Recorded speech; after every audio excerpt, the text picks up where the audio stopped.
Welcome all to the Task 2 live session. So the agenda of this session is to cover the basics of basics learning required for Task 2, and then we will be guiding through the tasks, like what are the tasks and how the tasks, like the steps to perform those tasks. So I'm Sahil Narvekar. So along with me we have Abhishek, Shashwat, and Shama, team developers of GeoGuide theme. So I will be covering the initial part, the theory section, in which what learning are required for completing the task. Okay. So are you able to see my screen, right? Can someone reply? Yes, sir. It's visible, sir. Okay. Okay. So I request all to mute yourself. If you have any questions, you can write on Q&A section. Okay. So I'll be covering the following content. So in this content, I'll be covering what is deep learning, like deep learning for computer vision. Then what is convolutional neural network, then transfer learning, and then popular models that you can use to complete the task. And then at the end, I will be taking the questions. So this is very basic content that I will be covering. So it won't be possible to cover in depth of all the details. So this is the very basic steps required for completing the task. Okay. So how many of you are, so let's make this session a little interactive. So how many of you are done with task 2B? You can raise your hand. You can click on the raise section. Okay, 1.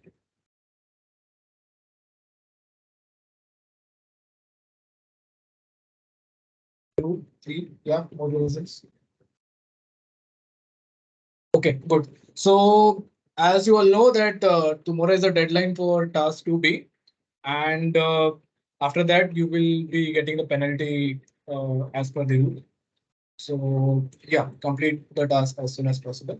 So in this task, you have to classify the objects. I hope you have gone through the documentation, like task problem statement of the task. So okay, so let's cover the theory part. So what is deep learning for computer vision? So as you all know, computer vision is a field of artificial intelligence that enables computers to extract information from images, videos, and any other visual source. So here in this image, you can see the computer vision, like the deep learning algorithm, is finding the faces in the image. So it is trying to find the human face in the image, and then maybe you can do classification or detection or whatever is required. So can anyone tell what will be the application of, where is the potential application of computer vision? You can type in the, like, I don't think you have given it. Or you can just unmute and tell the answer. Sir, can I? Yeah. So, like it can be useful in many fields where like we have to like classify object or detect certain things. It can be used in surveillance and surveillance monitoring, uh, whether the fruit is bad, or classification, object detection, and various other fields. It has role in other fields also, such as medical, military. It has a wide variety wherever there is a like a part of cognition where like we have to perceive things. It is there. Okay. Okay. Good. Anyone else?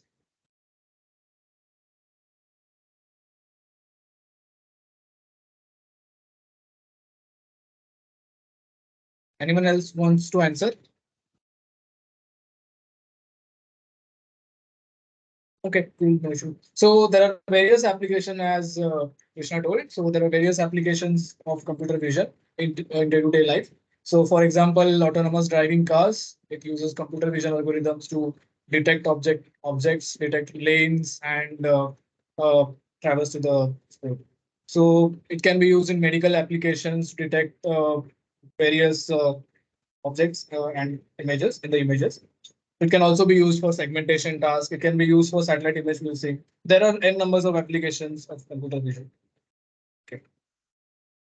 So as you can see in this image, computer vision can be used to classify the image. So let's say you give in this left side of the image, you can see it can be used for classification purpose. Let's say you have two classes, cats and dogs.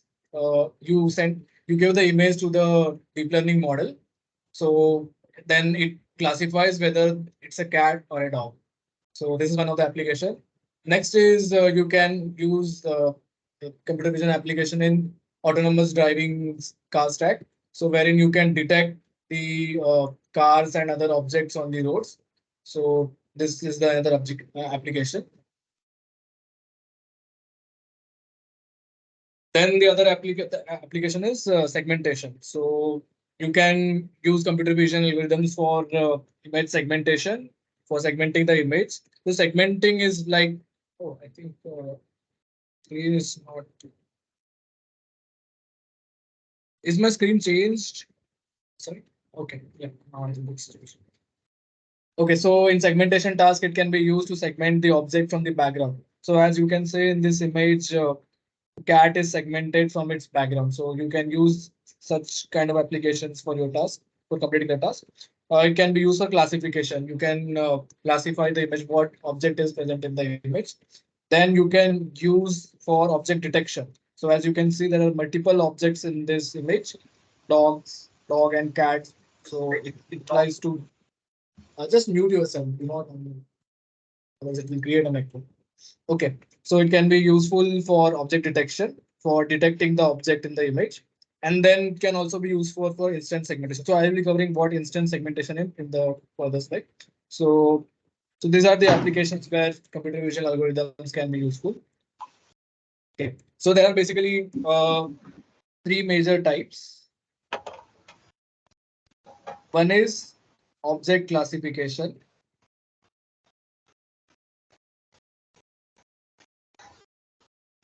So these are three major types of application where you use the algorithms. Then is object detection,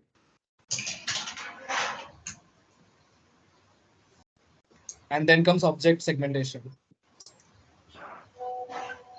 So in object classification, given an image, your algorithm, your deep learning model. So let's say this is my model. So you gave it an image and it will classify. So what is the output? Let's say class one or class two. In object detection, let's say you give a image. So in this object classification, it will just give you the labels of the object, like the image that is passed. So let's say this is the fire event that is there in the task. Let's say fire event. So your model will just label this output as fire or other event as per the learnings of the model. And then comes the object detection. So in object detection, it will also localize the object. So let's say you have a person in this image.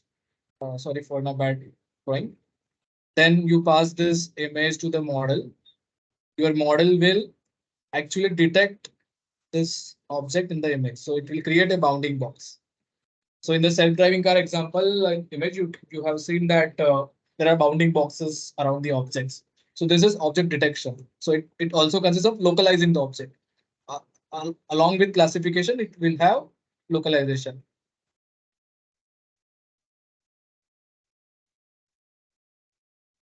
And then comes the object segmentation.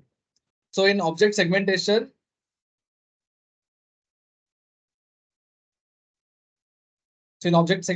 there is an image and there are certain, let's say, objects in the foreground and a background. So let's say this is the person standing the scenery, like let's say there are hills and mountains in the background, and this is passed to the model, and your model will actually segment this image, like it will color the human, like wherever the person is standing, it will color that object in certain color and background in different color. So this is segmentation, like it classifies the pixel wise uh, object in the image. So in object segmentation, it actually clusters the pixels, the similar pixels, let's say human, wherever the person is standing. So these clusters are segmented, and you get the segmented part, like the person and the background has been segmented. So in object segmentation, there are various types. So one is semantic segmentation. Then is phenoptic segmentation.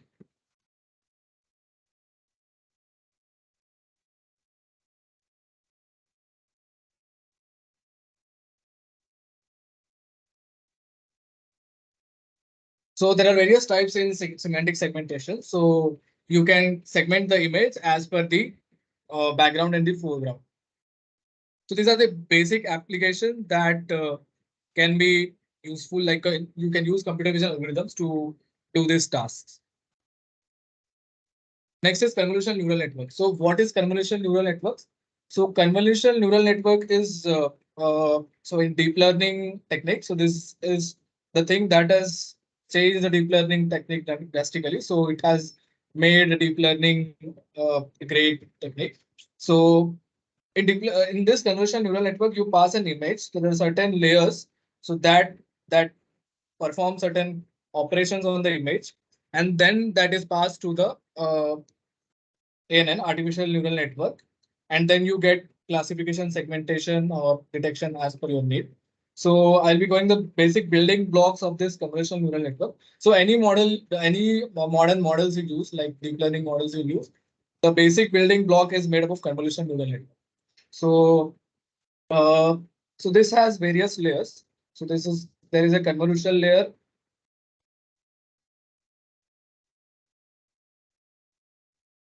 Then comes the pooling layer, and then comes the uh, fully collected layer, which is NN.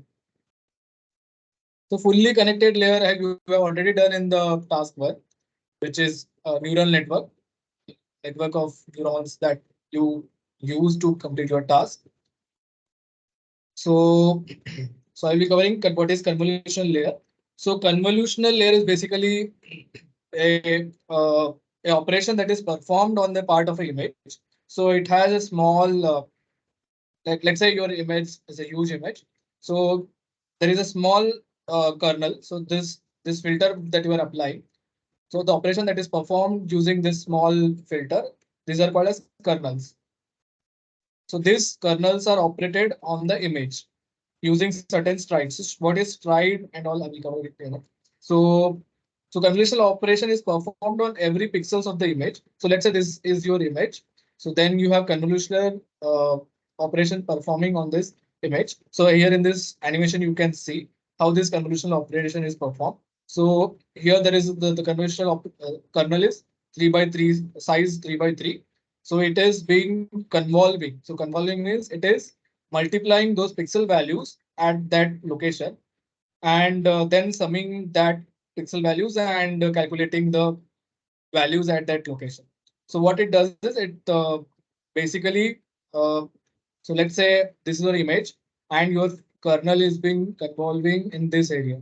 So convolving means it multiplies the values. So these kernel values, whatever values are present, these are learned values. So these are like a hyperparameters that are learned during the training phase.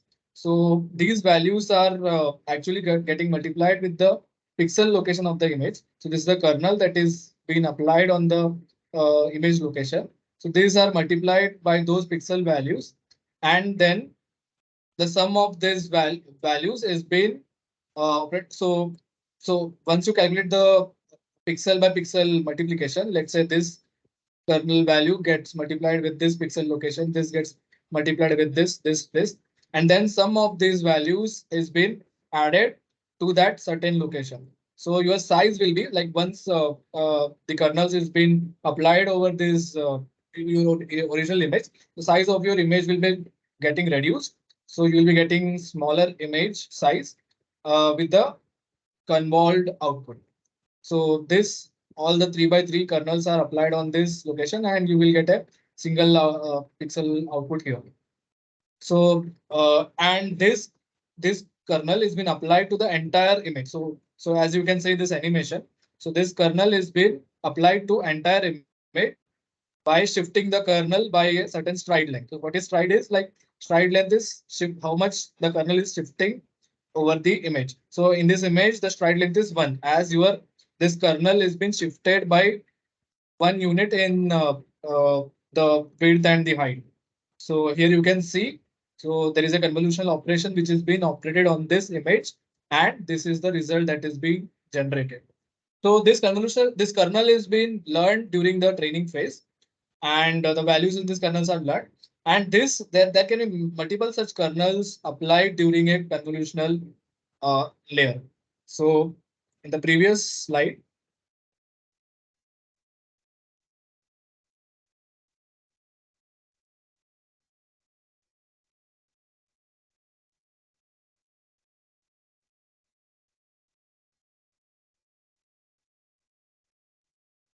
so in the previous slide, you have seen this box. So there are multiple such kernels which are being applied to the image, and these kernels are trying to learn the features of the image. So if you see what output it generates, so these kernels actually generate various outputs like edges and other features that are required for the model to train during its process.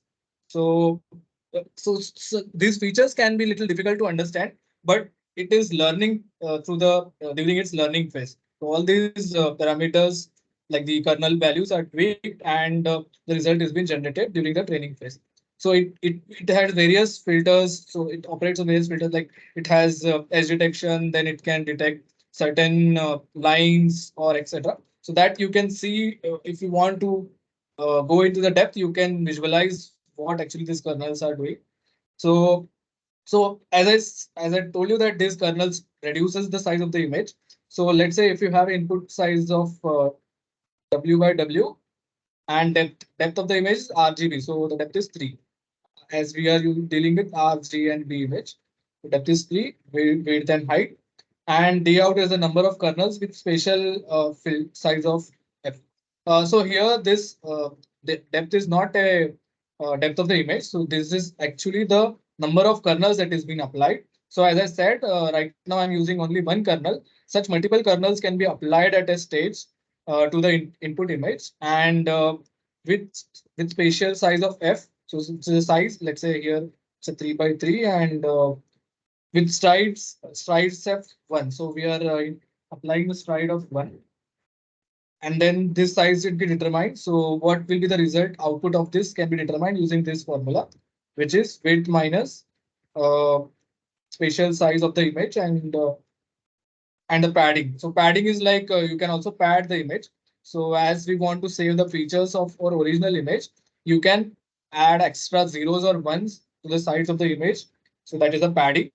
And then this is the formula that can be used to get the output of the image.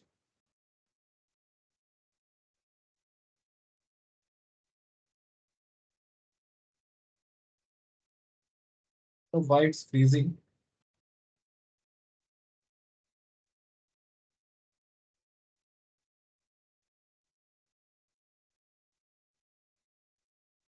Okay. So this was the convolution operation. Next is the pooling operation.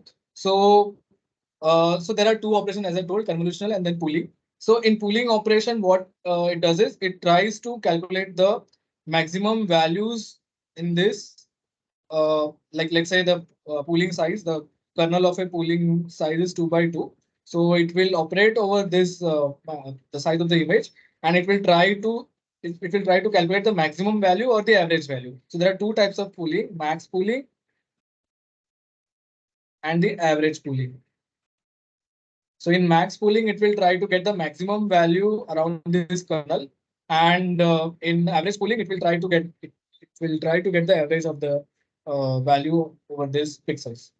So this is a formula to calculate to get the output. What will be the output of your result once pooling operation is done? So this pooling operation is basically useful for reducing the size of the image, as in further layers there will be multiple such operations which is being done, and so for that, for reducing the size of the original image, pooling operation is being used.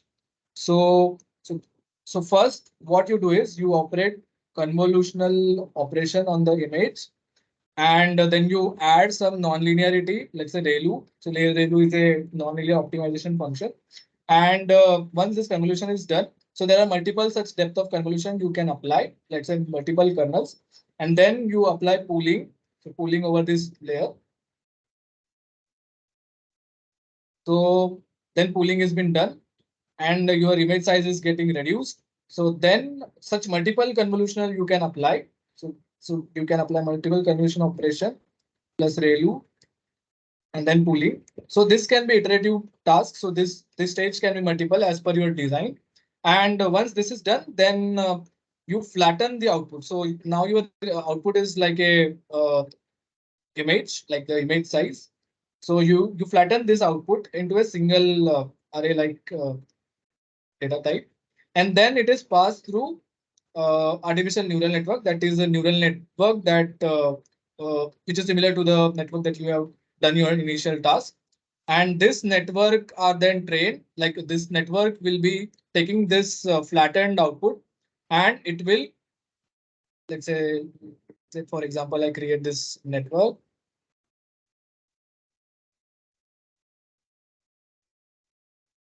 And it will classify the result as per your final optimization function. Let's say I use by sigmoid or softmax. What will you use? Question for you.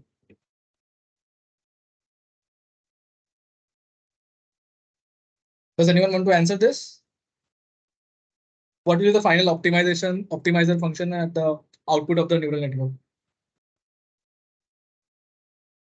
Okay, it will be softmax. Softmax. Yeah. The softmax will try to classify into various classes. As in your task, you have various classes. So the softmax optimizer will be used to classify the result into various classes.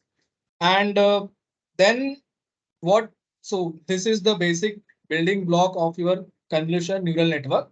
And the process is like you get the image. So image is been passed to this convolution layer, pooling layer, and the uh, like multiple stages of convolutional pooling, and then flattening these layers and pass to the artificial neural network. And then optimizers are like there is various non-linear functions in between, and you will have final loss here while training phase, and this loss has been back propagated through the uh, uh, this neural network, and then this is also passed back to the convolution layer for changing the kernel filters. So kernel filter will, as I said, the kernels has the values that is been changed during the training phase. So this is the training of a convolutional neural network, and these values are being trained during the process, like the kernel values and also the weights and biases of this artificial neural network. So this is the basic thing that is happening during any computer vision based models. Okay, so that was the basic thing that happens in every model. So right now, as in this task, you want to classify the events. So actually, this models, convolutional neural network models, requires a lot of data. Like it requires millions and thousands of data to be trained off. Thousand number is very less. So originally these models are also very bulky. Like it has various parameters, like various convolutional layers and pooling layers, and the stack of such layers along with the final neural network layers. So it has a huge model which has been trained on various large amount of data. So it's little difficult for us to train because we don't have this much computational power to train the model from scratch. So what we do is we use the trained model. So companies like huge giants, they actually model this, design this model architecture, and then they train this on a millions of data sets and on a very huge computation power. And then they provide us the weights and parameters and the train of these trained models, and what we do is we use this trained model to tweak the result, like tweak as per our input data. So right now, let's say our aim is to classify the events that are given. So we have 5 classes, and we want to use use the model, like a pre-trained model. So we use this pre-trained model to classify all 5 classes as per the data sets we have. As you can see, like we provided you with 500 data sets. This is very less number compared to the data that is required for the convolutional neural network. So hence we use transfer learning. So transfer learning is a machine learning method where we reuse the pre-trained model as a starting point for a model on a new task. So this, let's say this is a pre-trained model. So this has the weights and the biases and other hyperparameters which are already trained on a very huge data set, but not the similar, like not the same data set that we will be using, because our application is different. So this, they have trained on their own application. Let's say they have trained on ImageNet data set, which has various images. You can also Google what is ImageNet data set. So it has millions of images of various classes, I think 10 classes. So these have been trained on those millions of images. And then they have given us the weights and parameters. So what we do is we use those models and tweak those parameters, few parameters, as per our image or data sets, image data sets. So this is called as transfer learning. So in this task, we will be using transfer learning method to classify the objects. So the popular models are AlexNet, BGG16, GoogleNet, ResNet. So these are very huge models. If you see their research paper, you will see it's a very huge and complex model designed and trained on various large amount of data set. So basic building blocks is the same that I explained. It's the convolutional neural network, which is the basic building blocks these models are using. Only a few tweaks in their layers, and with different number of convolution layers, pooling layers. So this is how they have designed this various layers, layer architecture. And so we will be using, so we can use those models. So those pre-trained models, they have already trained, like companies like Google, Microsoft, Meta. They have trained their models and they use data set and they have provided this model. So what we'll be doing is we will be using those models, like the pre-trained model, do transfer learning as per our image data set. So in transfer learning, what we do is we have a few data set, let's say 500 images of different classes, 100 images per classes. We send these images to their model, so pre-trained model. So this is the pre-trained model, and we try to learn these pre-trained models because these pre-trained models is already being learned. So the hyperparameters need not be tuned from scratch. Otherwise, you need to tune the entire hyperparameters from scratch, and it will take a very long time and computation power. So they have already trained. So these models have already learned the features to identify the images. So what we'll be doing is we'll be tweaking few of the final layers. So this is a huge, as I told, it's a convolution layer, and then we will be also having artificial neural network layer. So what you're doing is you will be tweaking those neural network layer. So at the last neural network layers, we will be tweaking those layers and training those layers. Or else there is other method, we can also use the entire layer, like the entire architecture, and we can fine tune those layers by those initial weights and biases. So if we are training the entire model, it will take more time, but the accuracy will be good.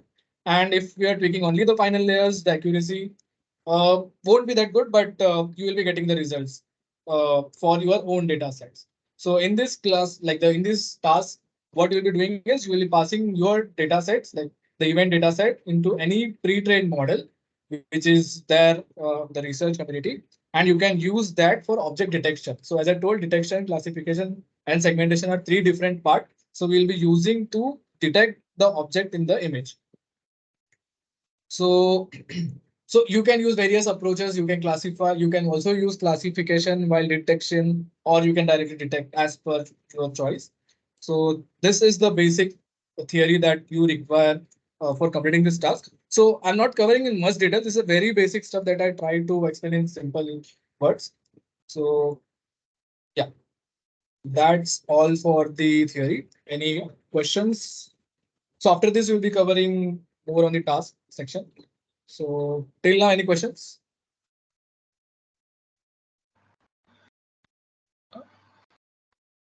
So Yeah. can we ask regarding task C? Okay. Tasks. See, yeah, you can ask regarding Uh, specific task or like theory section. so only the theory section, like Okay, yeah, you can ask. the first video you showed, no, like which for the face detection.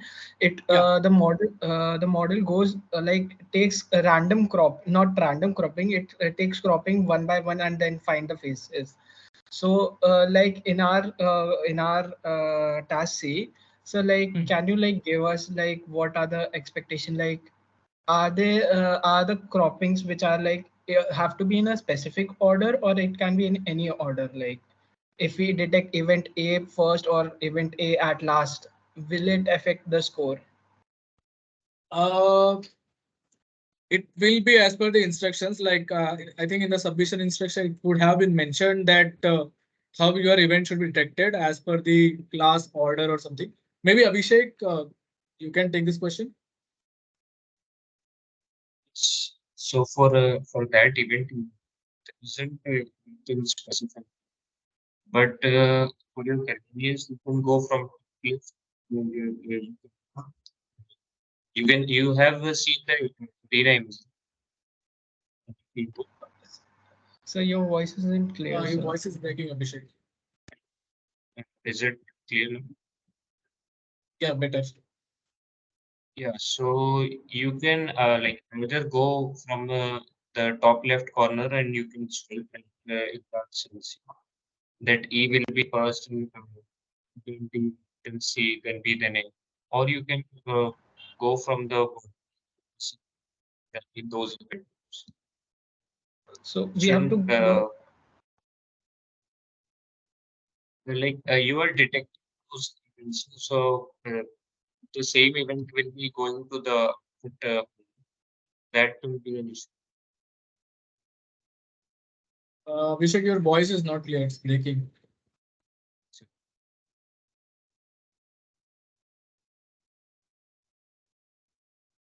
Hello, can you hear me?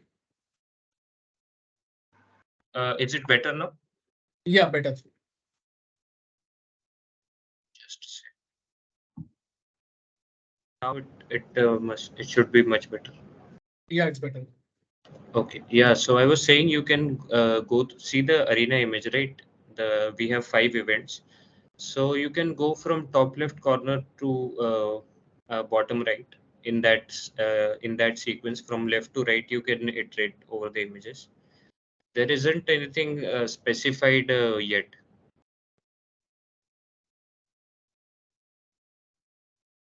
Okay, so it won't like it can be in any order, or it's like it has to be a specific order, like because of the working of the testing function. Like, have you faced any issue regarding that? Like, if you send one image first, so you get an error or something, even though they are So being we are not detected. getting errors, but Okay. sometimes like I have like printed out the images, like Mhm. in the function I have modified it so that I can get the images, so I can compare the result. In that, Okay. sometimes the order gets messed up, so that's why we got get a low score sometimes.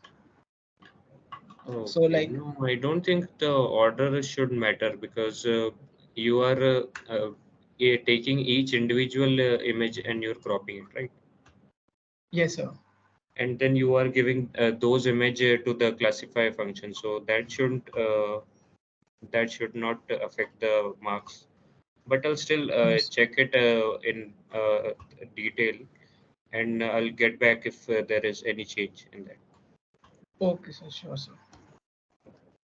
Hello, sir. Hello. Yeah. Yeah, go on. Sir, regarding the previous doubt, for task B, when my order was not regarding the folder order, then I got around score for like a 6 marks, 6 score or else as 8 score. But when I kept the order as my folder orders, I got a score around in 30s. So I guess order is important in that way. Order in task 2B, yes, order is very important because we are sending the images in a particular sequence. But for task 2C, there is nothing specified like that. Regardless, you just have to train the mod, like you have to load your model in the classify event file. and you just have to take the input as an image, and everything will get done automatically. So you just have to take the image as input and give your output as a string.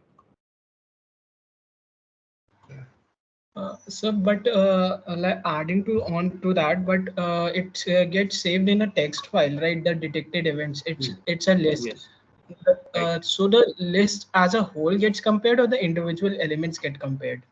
Because if as a whole it gets compared to, then it might be dependent on the order, I guess. Are you talking about task 2B or C? Task C, sir. Okay, see, yeah, so in that case, yes, the input and like there are two lists that will be compared. So we'll have like those two lists should have the same order. But if you take from the top left of if you take the arena for reference and start from the Mhm. top left corner and then go till the bottom right corner. So that if you follow that order, your output should will match every time. Okay, sir. Thanks, sir. Yeah, I think if there is no question regarding theory, we can continue with the next section that Abhishek will cover. It's regarding the task and how actually you have to follow the submission instructions and all. So, is there So any questions regarding regarding? task 2B, uh, Maybe like, you can you can give any ask this after. suggestions? Yeah. Is it Can you give regarding the any task? suggestions? Yeah. 2B, Yeah, sir. yeah, please. Yeah, go on. Can you give any suggestions regarding hyperparameter tuning? Because I'm training my model locally. So Okay. So so you have to use any pre-trained model. Like, are you using any pre-trained model? no, sir. Uh, I don't like recommend you to train from scratch because there are very limited data sets that you will get, or you have to generate very multiple data sets by augmenting the given data or collecting more data. And then also you need to design the layer because designing the architecture is itself a huge task, and then training it. So this is a very complex task. If you want to do, you can, but it will require huge computation load and data sets. So that's why I recommend you to use any pre-trained model and do transfer learning on that. So that will provide you better result because designing model from scratch is not guaranteed that you will get the result as needed, like let's say accuracy of 90-95%. So that you can't achieve. That is not guaranteed. So it's better to Sir, use any if pre-trained I model. trained my model locally, I got a score of 34, but Yeah, that I is don't pretty know low. how to. I don't know Yeah, how that to do that transfer learning. So can you suggest any videos for that so I can yeah, refer there? yeah. And So yeah, you can I have mentioned, I think, the reference link in the documentation. You can refer that, or also you can search how to do transfer learning on other models like RCNN or whatever models that are given here. So there are also other models. So you can find what other models can be useful, which can provide you better accuracy. So that is, I can't tell you the exact model because if I tell you, then all you can do is use that model and have the results. That's why I recommend all of you to search on the internet, which is the best model that will provide you the result, like which is the trending model, like the state of the art model, which provides the highest accuracy for classification or detection. So these are the few models that are being state of the art since few years, but there are other models which have overcome these models. So you can check that. okay, sir. Thank you. Yeah. Hello, Any other sir. questions? Yeah. Hello, sir. Sir, for to be what should be the range of accuracy, sir, for a good accuracy? Uh, Good accuracy is 100%, but it's difficult to have 100%, but at least your accuracy should be about 90%, 90-95%.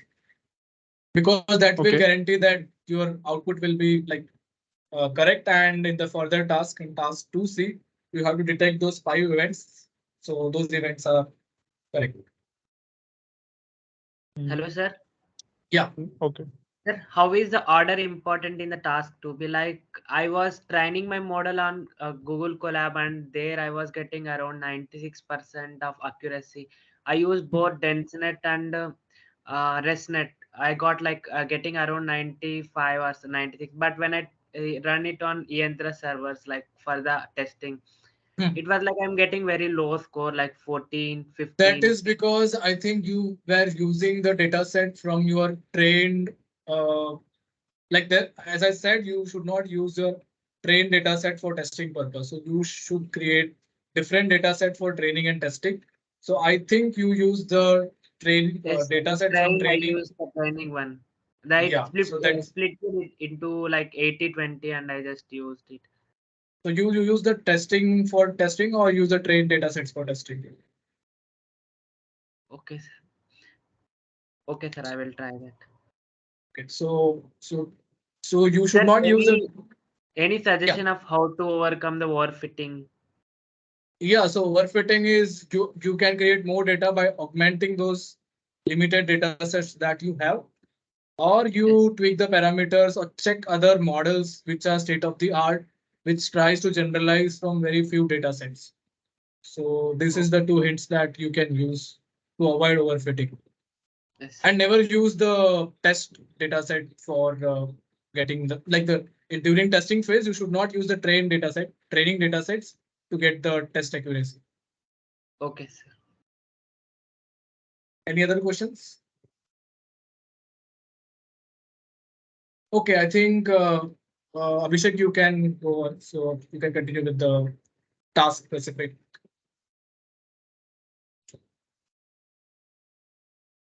Okay, yeah.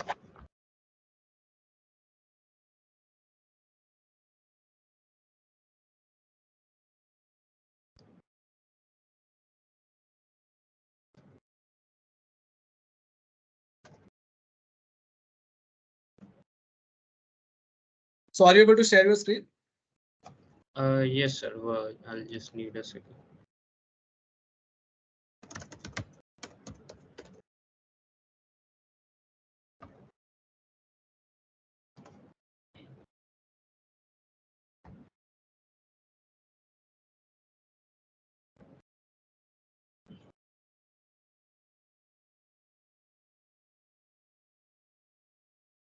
Okay, is my screen visible now?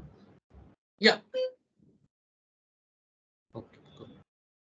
Yes, so first let's discuss what we will do in task 2B for the submission. So you are having these 5 classes, right? So first of all, make sure that you don't change the names of these classes. Uh, that is one error that some people were getting. So make sure you are having these same names. But if in case you have trained your model with a different name and you don't want to change it again, so you can just create a function that gives these names as the output uh, in like you can see in the boilerplate code, right? That we are returning an event. So you at the end you call your function and it changes the output name to the specified out to our specified names. Okay. So first of all, we will be you have to download these two evaluator files based on your operating system. So when you open this window, you can see this, right? Yeah. So you have to download this complete folder. You'll get all these 3 files from here, and then you have to open your task2b.py file. Okay. The input and output files are executable files, so they are just for your evaluation purpose. And once you extract it, you'll get these 3 files. And when you open the task2b.py file, you will see this exact boilerplate code inside the file as well. So here you just have to import your trained model. You can use the given spaces to import your to call your packages and all. You can declare your variables and also those stuff. Then here in the classify event, this is the only function that you need to make any changes in this whole code. So you just call your trained model, introduce your weights and all, and then at the end you have to whatever your whatever class is detected by your model, you have to give it in this event variable. And this should be a string. Obviously, you are training them a string, so I'm sure they will your classes will be sent a string, and this string will be returned in the further functions that we will send to the output file, and that will make the evaluation. After that, once you have successfully run the submission task2b.py file, you will be able to see that you are getting you at the end. You will be seeing your marks, whatever marks you are getting.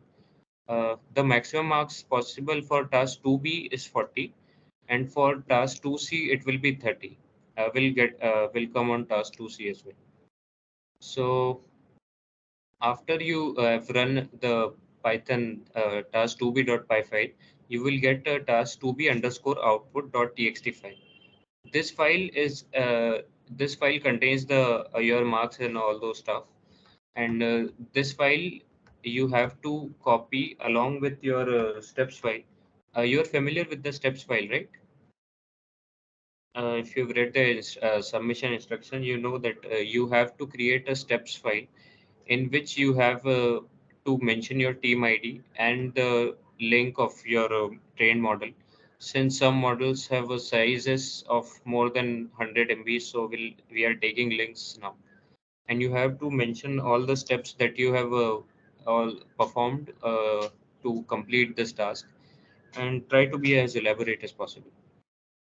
Now, after you have got your output file and you have completed your steps file, you have to create a new folder, and in you have to name that folder like so: gg underscore, then comes your team ID, then underscore task2b underscore output.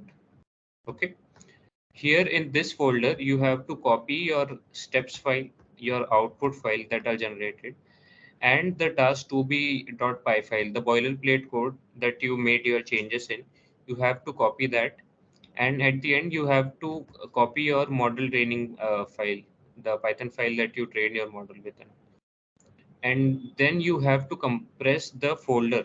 This folder should be compressed, not the four files separately. So this compressed folder will have the same name as the folder. So let's say if your team ID is 9999, so your zip file will be gg underscore 9999 underscore task underscore 2b underscore output dot zip.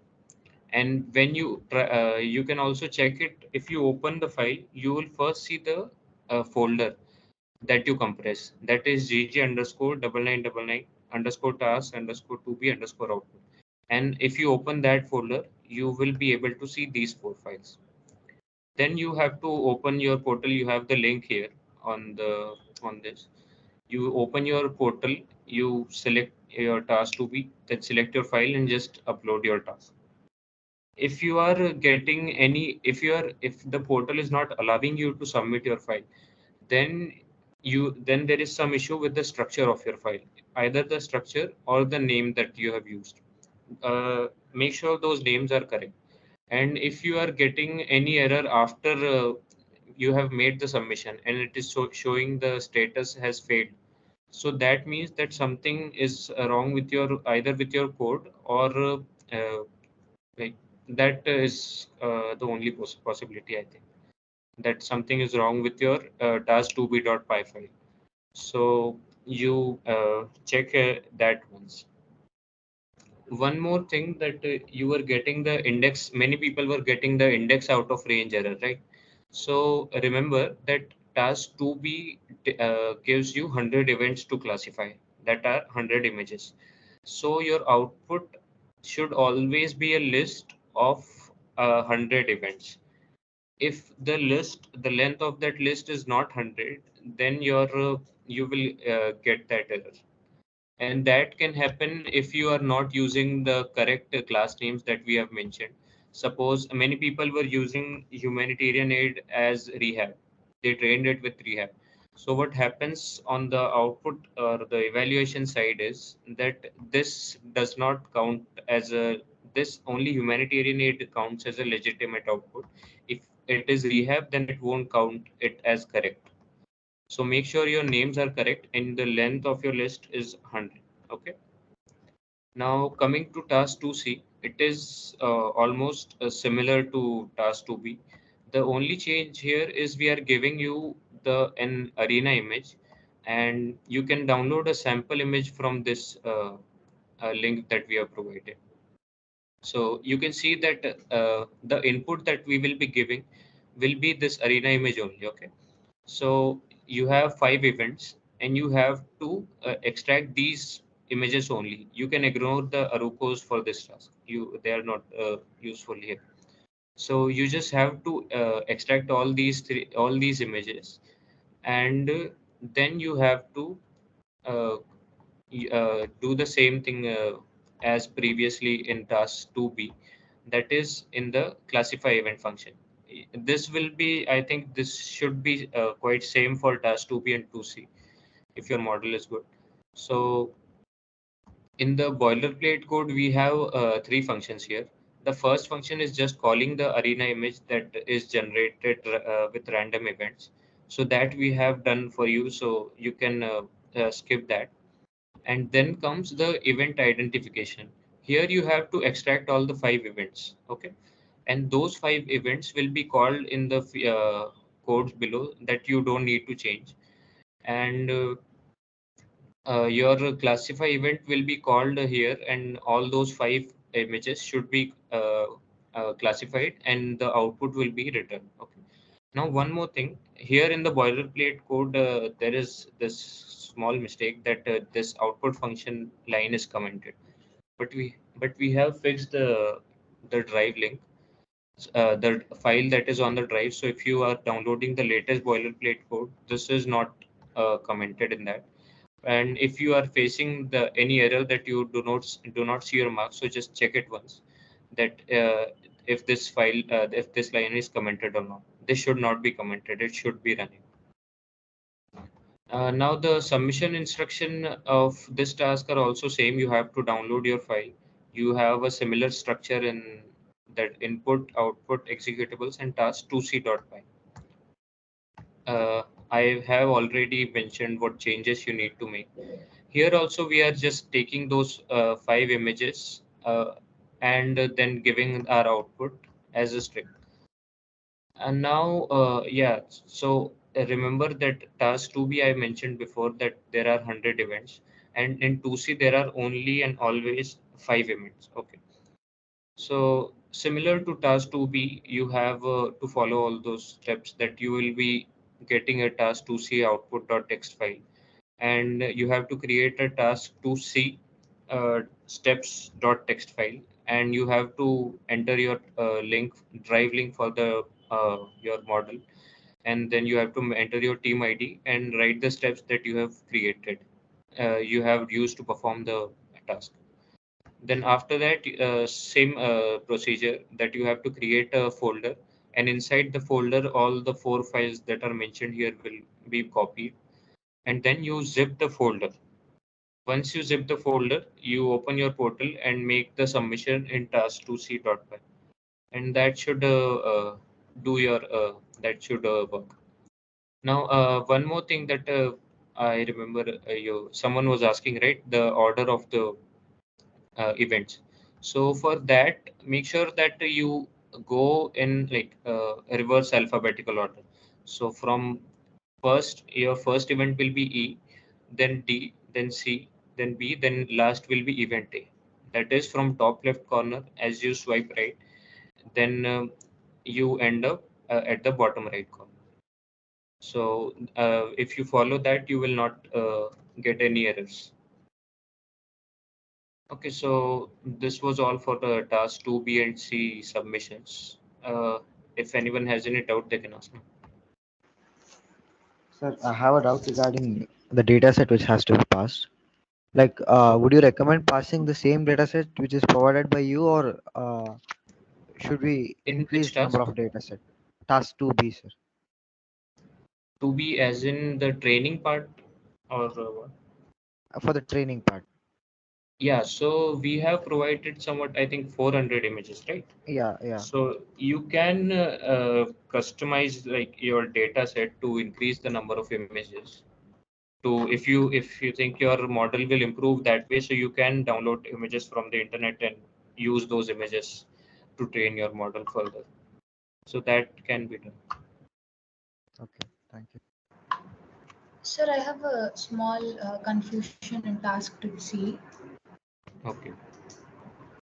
So basically, we have to download the image which we have given in the website, right, in the portal, and then we have That to, image, yeah, go on. yeah, so we have to scan all the Aruko markers present in each area, A, B, C, D, E, and then detect, classify which class it depends on. It is, right? No, in task 2C, the first of all, the Aruko markers have nothing to do with task 2C. That we have just introduced the actual arena that we will be using for this whole task. But in this task, you don't have to deal with Arukos. So Arukos are for future tasks, you can say.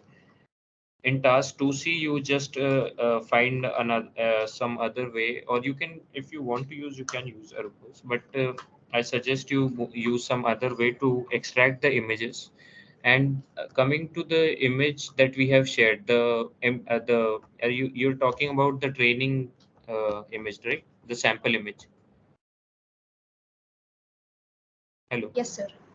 Yeah, so Yes, the sir. sample image is just for your practice. Like you can use that image as reference to extract the points, because because when you run the task2c.py file, you will get an arena image with randomized events. So that this sample image is just for your reference to do the extraction part, and then for the actual evaluation, we'll be giving a different image from the executable file. So that is different. Okay, sir. So there is another doubt, a general doubt. After the deadline, we cannot change our submission, right, sir? We can't update a new submission. You can submit, you can make submissions after the deadline, but yeah, not for task two, since task two has a hard deadline. Because the selections for stage two happen after that. So I don't think you can make submission after the deadline for task two. So after deadline task 2D, you can't submit. So you can submit 2B because 2B deadline is tomorrow. So after that, you can submit, but you will have penalty. But 2C So and you 2D, you can can't make submit after any deadline. submissions until 10th of November, any task. But that is our hard deadline that you cannot make any submission after that. Okay, thank you, sir. Okay. Anyone else? Good evening, sir. Good evening. Sir, I have a doubt related to 2C, sir. Sir, in my model, sir, while running in 2B, I am getting accuracy of about 90 to 93% on executable and the testing data set. 2B or But 2C while I you am said? yes, sir. I am. But sir, while we are using the same model to predict in 2C, we are getting very high variable accuracy, like sometimes 6 marks, 12 marks, 18 marks, 24 marks for different runs.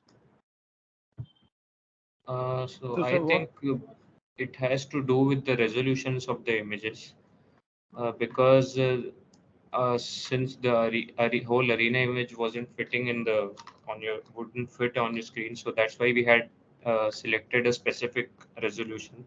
So the event images are just 50 cross 50 pixels, right? So I Yes. think one or two classes in your model are not as good as trained as they should be. Like they can detect the bigger images, higher resolution images, but there you are not getting the same accuracy for lower resolution.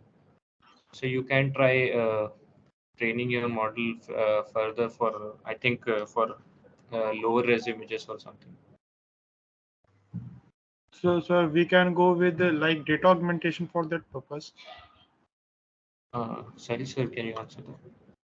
Yeah, you can go with the data augmentation. So you can augment your data set, or you can, while training phase only, you can make sure you can augment data set of low res and low resolution and train the model.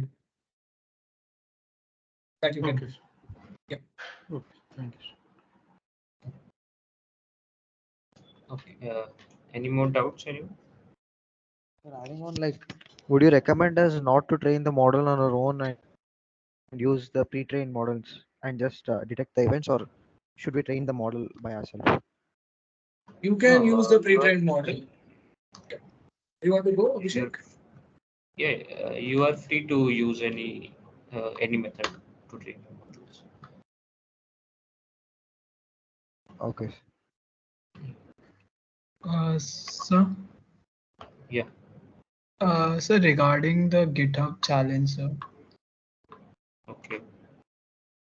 Uh, Shama ma'am, can you address? Yeah, am I audible? Uh, Hello. Yeah. I think the volume is a little low. That's fine, I Hello. think. Yeah. Okay. Yeah. What is the query? Ma'am, I wanted to know what are the general expectations for the GitHub challenge, ma'am? So, like, it is not a graded task like which has been given till now. So, it is like you won't be getting any grades for that. But the basic purpose is for you to understand the working of GitHub and how you can manage the, repository with different collaborators working at the same time.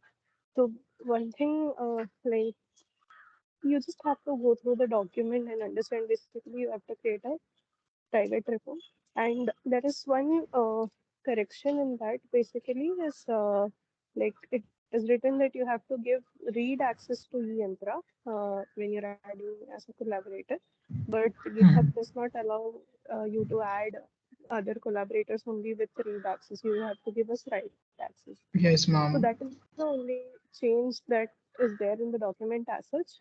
So other than that, you just have to create a repo for your team. Make sure that it is a private repo. Public repos are not allowed. It should be a private repo, and make sure that you go through the naming convention also correctly. Like whatever is the GitHub repo name that is mentioned in the guidelines, you have to follow that properly. I think it is GV underscore your team eYRC name. underscore eYRC team. underscore GV underscore your team. Yes, Yes. ma'am. We have done that, but like the eYantra hasn't accepted the collaboration request from their end. Okay. Yeah, that should be fine. I mean, that they will do in an order, I guess. But other than that, from your end, the only change would be to give the right access. Other than that, what was mentioned in the document. Okay. And to be sure, ma'am, we are not getting scored like getting marks on that GitHub challenge. Like currently, it is not a graded task. Like you will not be getting any particular marks for creating your GitHub repo. Okay, ma'am. Thank you, ma'am.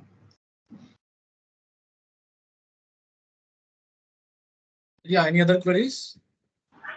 Sir, regarding the submissions, sir, when we submit on the portals, that marks will be evaluated, or while we are running on the executable, like once we submitted on the portal, now next day we are running evaluator again and again and getting different marks.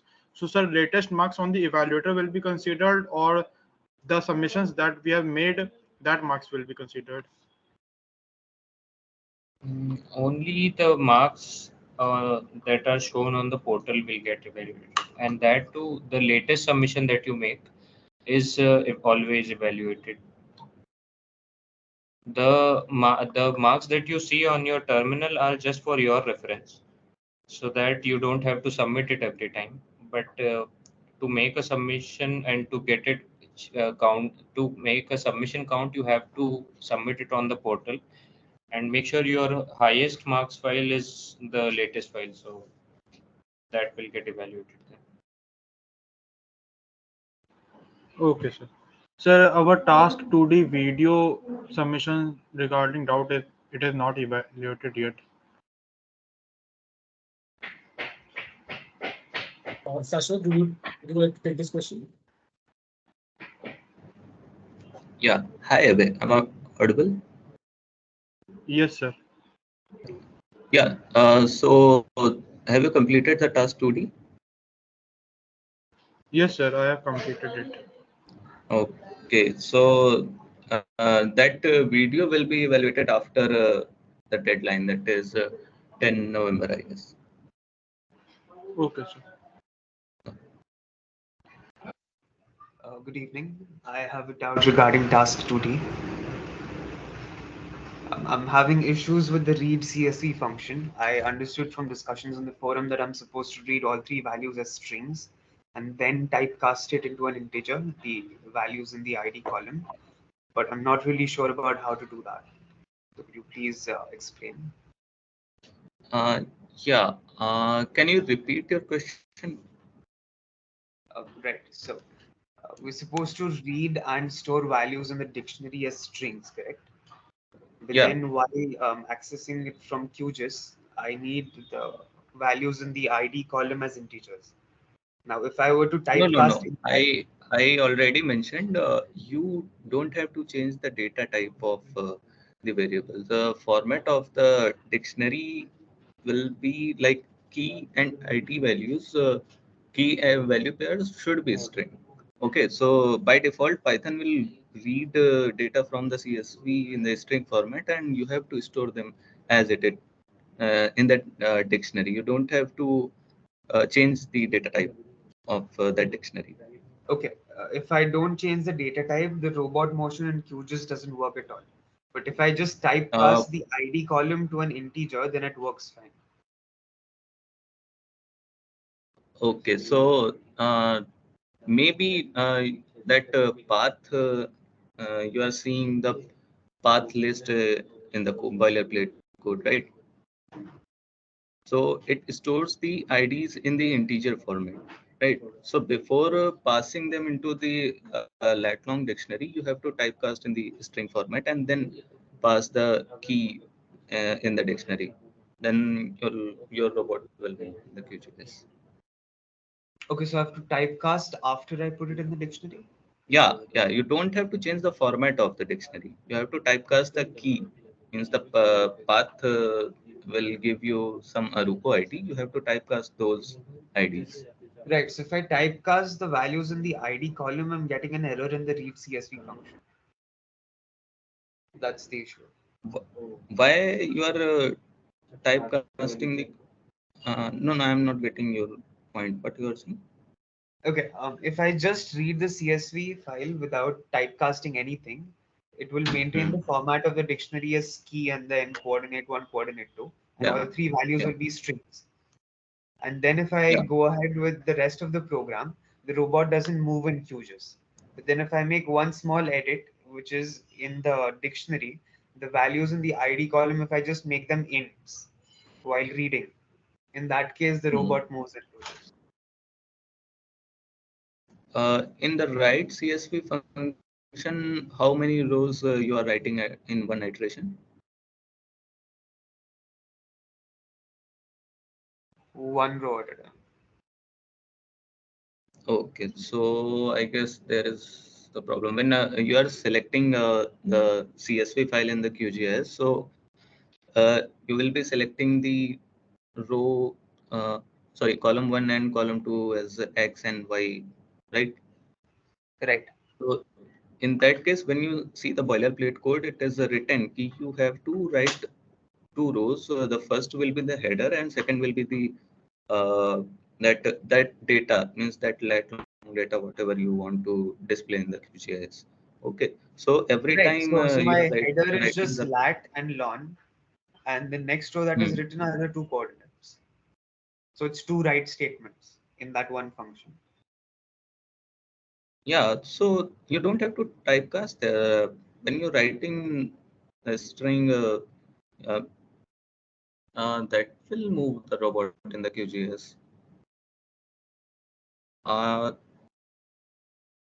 maybe there is an issue in the typecasting where you are extracting the keys from the path variable and then passing it into the dictionary, because the key in the lat long dictionary is a string, right? And the key that is coming from the path list is integer. So you have to typecast that key. Have you tried this? I'm not sure. Like when I'm reading inside the read CSV function, inside the for loop, I'm writing ID is equal to int of row 0, basically. So that's what I'm typecasting. If I do that, then QGIS works, but then the portal shows an issue with my read CSV function. And if I don't Yeah, typecast, portal then is expected. yeah, if I don't typecast over here, then the QGIS No, doesn't work just basically. try this thing. Okay. The read, you don't have to change the format of the lat long dictionary. It should be a string, right? Just typecast the key that is coming from the path list in the string format. Okay, before Okay. passing into the dictionary. Okay, I'll try. Yeah. Thank you.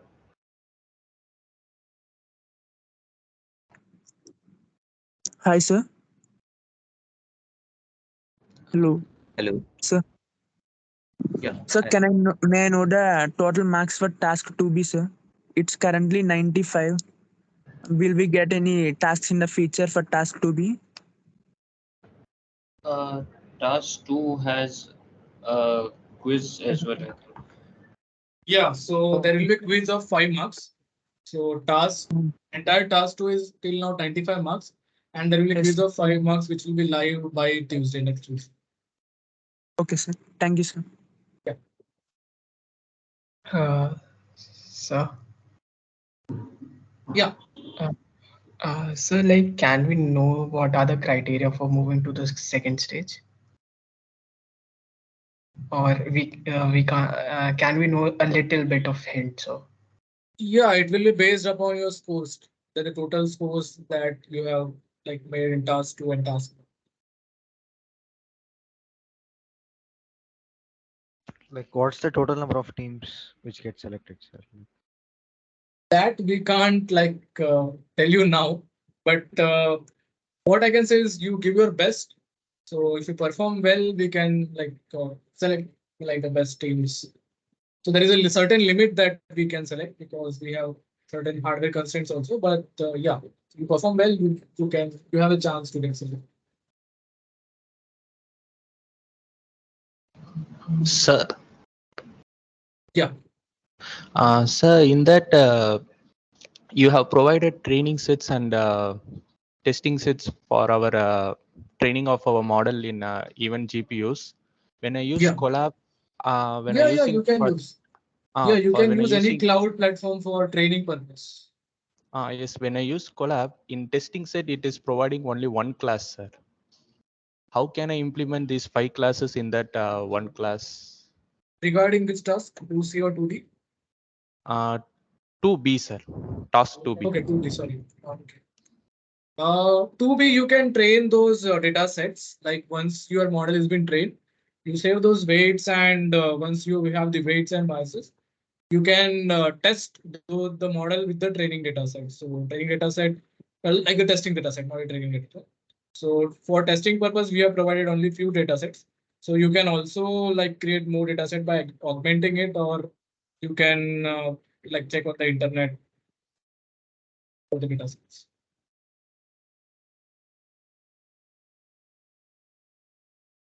Is that clear? Hello, sir. Yeah. Sir, while training for evaluation purpose, we use the same data set by splitting it, right? Like some data for training and some for evaluation. Yeah, that you can do. For testing purpose, you need to use different data set. Sir, actually, for the testing purposes, it's showing only one number of class, sir, but how can I implement these 5 names in that one class? Oh, okay. So that you can Okay, how many testing data sets are given? Don't know the exact count now. Only one. Abhishek, is that only one data set? One data set contains 5 different classes. And there are 80 okay. images in each folder. Okay. So there are 5 images, right, in every class. That's for training. Yes. Training, I think there are 80 So, images. I think we have given 400 images, that is 80 images each for each class. And yeah. for testing, we have given 20 to 25 images, I think. So Yes. 4 or 5 images of each class are in the testing data set. Hmm. in the Yes, testing so dataset, there are 2 images for the each classer, but they are not separated in as in training. They are separated in different folders, testing, right? right? Yes, Yeah. they are because you have to test your data, right? So that's why they are jumbled. So you iterate over those images and you see if you are getting the accurate result or not. If you want, you can sort them manually, and if you want to do, if that makes it easier for you, that is not an issue. You can modify your testing data according to your needs. But including these 5 names will affect my accuracy, sir, for testing, for validation set. So actually those data sets are for inference purpose. So when you train your data, you validate your data. Once you are confident, you can test on the data sets which are not seen by your model before. So those are the like inference or the test data that you can. So those are the actual result that your like deep learning model should perform, which are the data set that your deep learning model has never seen the data.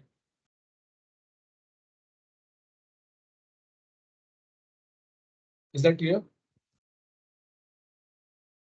Yes, sir. Thank you, sir. Yeah.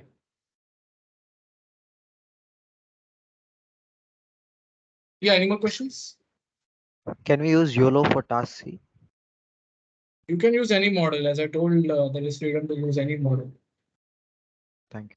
But make sure, as per the document, like the task submission, you need to add those weights and the model in the drive file and the documentation of the algorithm that you used. Okay, sir.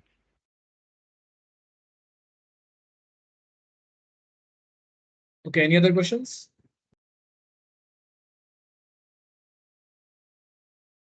Hi, sir. Yeah. So as it is mentioned to provide the drive link for weights file, we had to did, sir. But now you are saying to submit model, sir. Yeah, you can like in a drive folder, you can submit the entire model weights and whatever you have used the training phase, because at the portal side, we are not taking any training files, right? Only the scripts we can take because it has limitations. So I think you are submitting the py file in the training file also, right, Abhishek? They're also submitting the training file. Right? Yes. So no need of For the submitting drive again. link, So for the drive link, we are submitting model weights.h5, sir, instead of okay, that is model.h5. fine. Okay, that is fine. That is. Thank you.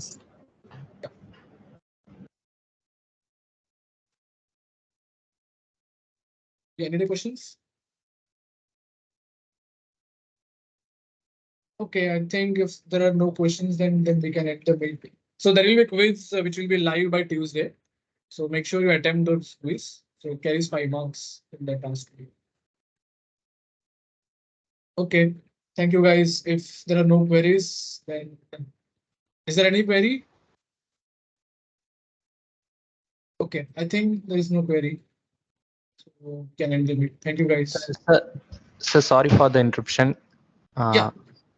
Sir, but if we are training our model in IPYNV file, there is notebook, and we are executing in py file, is we need to consider anything for that conversion? No, you can directly copy that into the py file and you can submit, right?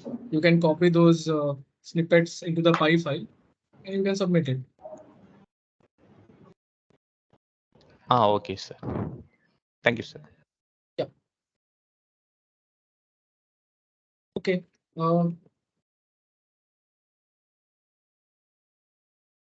Is there any other question?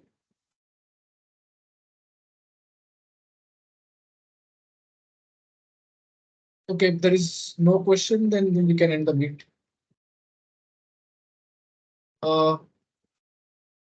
Mohammed, Madi, do you have any question? No, sir. Okay, cool. Then we can end the meet. Thank you, guys. Good evening, sir. Good evening, sir.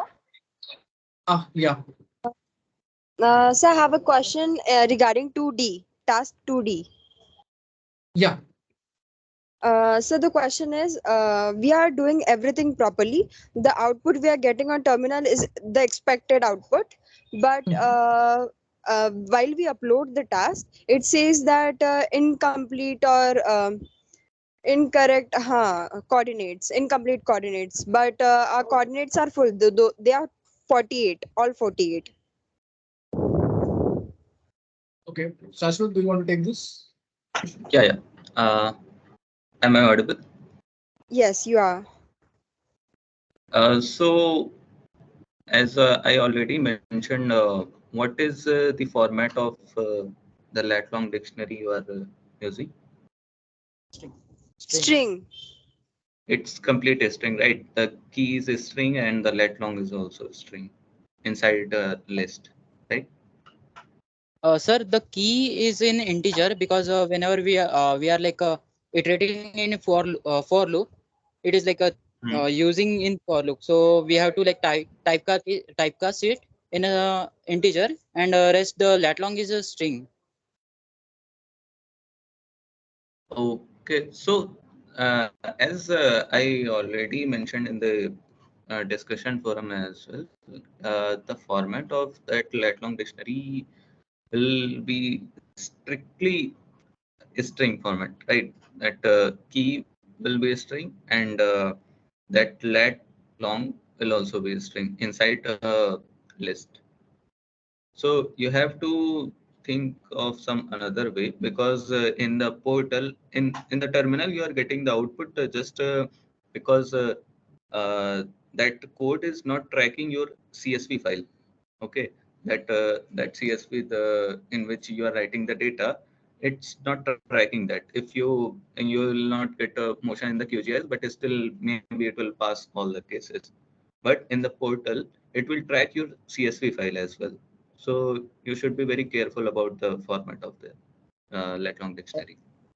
Sir, when we are like testing our code in QGIS, it like in live data.csv, the coordinates are like updating in like 0.5 seconds, as like mentioned in the boilerplate code, and it's working fine. And in QGIS, the coordinates are changing too.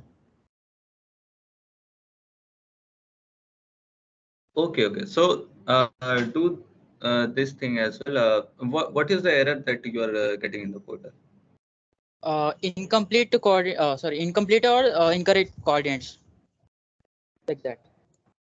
Okay. So have you printed the lat long dictionary on the terminal? Yes, sir. We have tried that. We also tried to like see the data type of that like dictionary, which is being stored in lat long. They are So all strings. they are all strings. Okay. So what is the first data that you are getting in the lat long dictionary? Sir, it's in like a path 1. It's the first coordinate, like 4th. No. In lat long dictionary, when you're reading that CSV file that we provided you, so after storing them in a dictionary, what is the first data that you are getting after printing that dictionary? It's like header file, that lat and long, like headers. Header. Key means ID will be your key, and lat long will be your Yeah, that Values. have you modified that in any ways? No, sir. Because in we have seen the like that discussion forum. There was an image of live data.csv where only lat and long were present in the live data.csv file. That's why we Yeah, are right. yeah. No. Very, you have to write that ID lat long as well. Oh, Understood. okay. Whatever it is written in the CSV file that you have to store in the dictionary, that dictionary is only for the searching purpose, right? So Hmm. in the portal, if you are getting this error, so uh, only two possible ways to solve it. Means two possible reasons. The first reason is that maybe you are actually getting incomplete coordinates, including the header line, like Hmm. 48 coordinates, including the header line, and you are receiving that portal is receiving 47, including header. Maybe. So this is one issue. But as you are saying, you are getting the 48 platforms, right? Yes, sir. Including the header. So this Hmm. is not the case. Coming to the second case is that once it receives the lat long dictionary, it matches with the that CSV file data, that you are reading it Hmm. correctly or not. Okay. So We'll it check. will match the first line as well, means the header line as well. Okay, the 47 coordinates you are receiving, that will be correct, but the first header line is not correct in the dictionary that you Okay. are storing. Okay. Okay, sir. We'll check that in our code. Yeah, sure. Good evening, sir. Can you hear me? Yeah, you are audible then. Hi. So, uh, we in beginning we are having issues regarding importing the pre-trained model. So we search online, and there is a file, and we added some line of code like check hash in there, and after that it is running smoothly.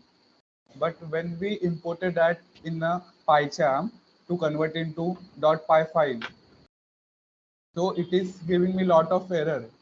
So I'm not understanding. It is working in a Google Colab, but not in the .py file. Which task is it? Task 2B. 2P. So So that you may be see, due to the library. Yeah, that may be due to the library versions that you are using in Colab and your local system. So make sure you are using the same library versions in the Colab and the local system. Okay. and try to run in the Conda environment only, or else you'll get the error again. You're using PyCharm. Okay, and the error are usually not in that page. It is referring to the other like it is not related to the in the code, but to the libraries. So I should check the library first, right? Yes, so you confirm that your versions in Google Colab and your local system are same, and if they are same, then there could be some other issue. But it's most certain that your version there is a version mismatch or something, and that is Okay. causing the issue. Okay. Thank you, sir.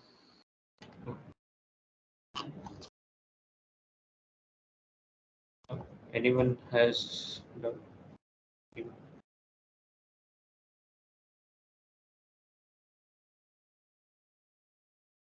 Hello. I would actually like to add on to the doubt in task 2D. You mentioned that the dictionary values should all be strings. Now I've kept them as strings. I'm still getting an error with the read CSV function. I mean, like you suggested, I even tried printing the entire dictionary onto the terminal, and on comparing it with the actual lat long CSV, it's completely identical. Okay, so what read CSV function returning the lat long dictionary, right? Right. So that format is correct. Means that the Yes. key value per all string, right? Right. So now the format is completely same. I'm not typecasting or anything, but I'm still getting an error with the read CSV function.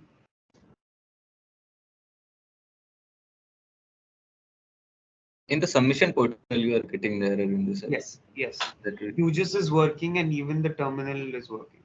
I mean, the only issue is with the submission working portal. without typecasting, right? Yeah, I'm not typecasting at all now.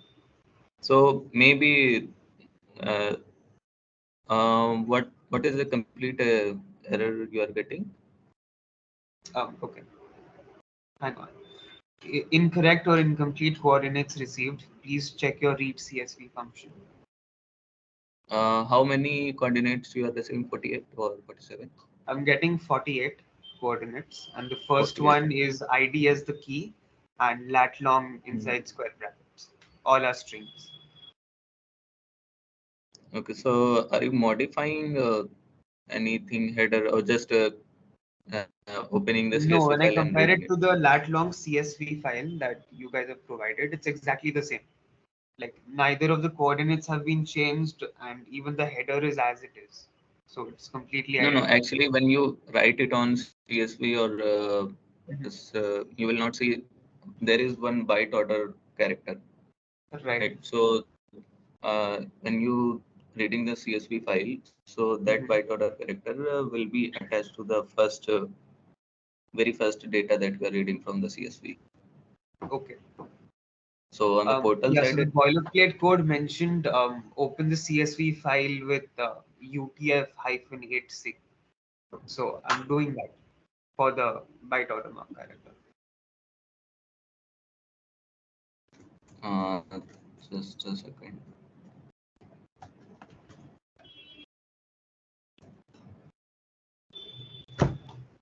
Okay, maybe you can do one thing. You can post this query on the discuss forum with a screenshot.